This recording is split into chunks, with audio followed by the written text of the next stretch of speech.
Hi everybody, welcome back to the Alive at Work Leadership video blog. This week's topic is entitled How to Re-engage Your Teams with Purpose. I was speaking with a client the other day and he was sharing with me some of the recent challenges that he and some of the other leaders at his organization are facing in the midst of what's happening with COVID-19 all around the world. Specifically, he was asking, how do we keep our people, our teams, motivated in the midst of all the uncertainty? Well, what makes this an even more interesting situation is that his team is a frontline help desk in a pretty critical industry. So while most other employees in other parts of the organization are working from home, his team has to be at work.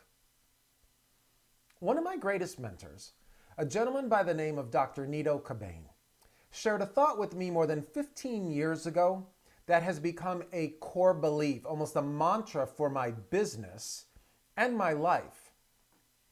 He said, Joe, without the why, the how and the what don't matter. Think about that. Without the why, the how and the what don't matter.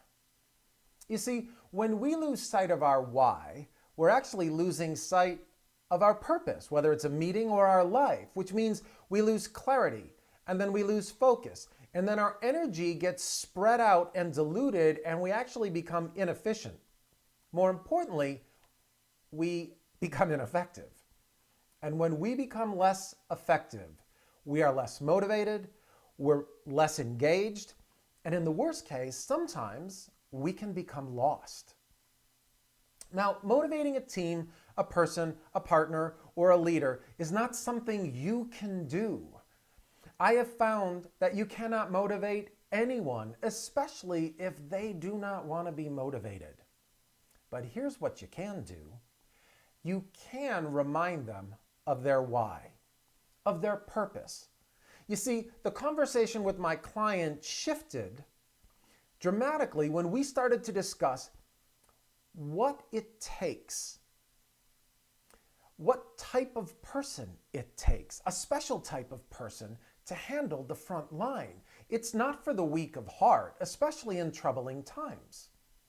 So maybe the question should be, how do we help our people get refocused, re-energized, re-engaged?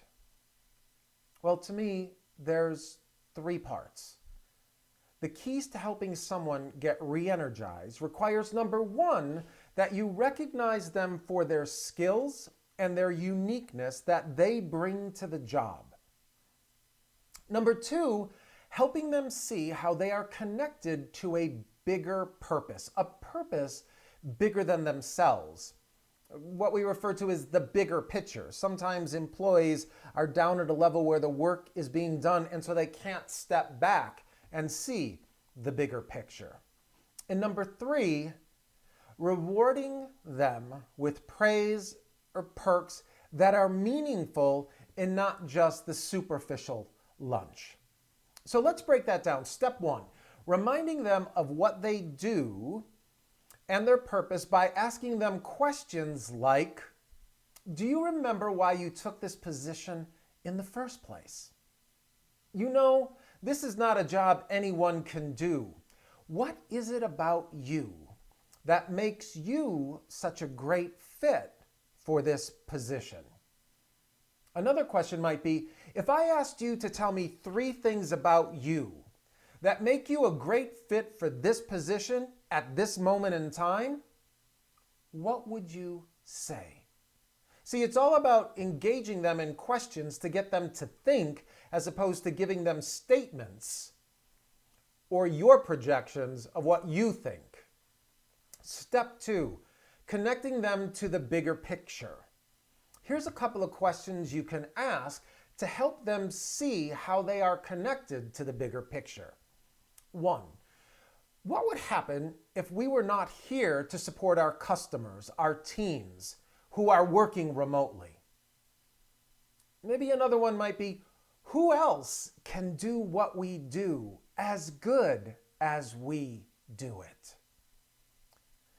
A third might be, I'm wondering if with all this uncertainty going on right now, what if people could see us as the rock?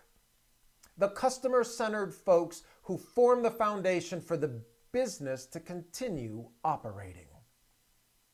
And maybe another one might be, how will you feel when this is all over and you see the difference you made, our team made, in the lives of others and keeping the business going during this uncertain time? Now, step 3 is about rewarding the team. And sometimes I think this can be superficial. So I think we have to look for ways to reward the individual and not just the team.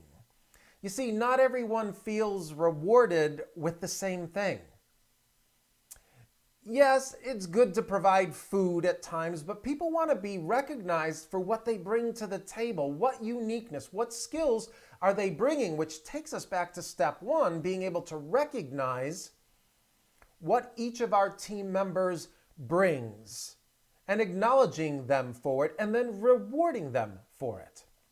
So when it comes to giving praise, be sure that you are giving specific praise to a specific person about something that is unique to them.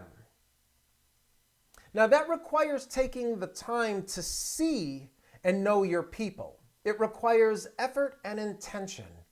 And if you don't have the attention or you're not willing to make the effort, then you probably shouldn't be a leader, because your ability to tap in to the individuality, recognize it, connect it to the bigger picture, and reward them is your key to refocusing, re-energizing, and helping your people to get reconnected to their why. Remember, without the why, the how and the what don't matter. Next week, we're going to talk about what happens when a leader gets off purpose, how they might get lost. In the meantime, thanks for listening. Be safe and be well.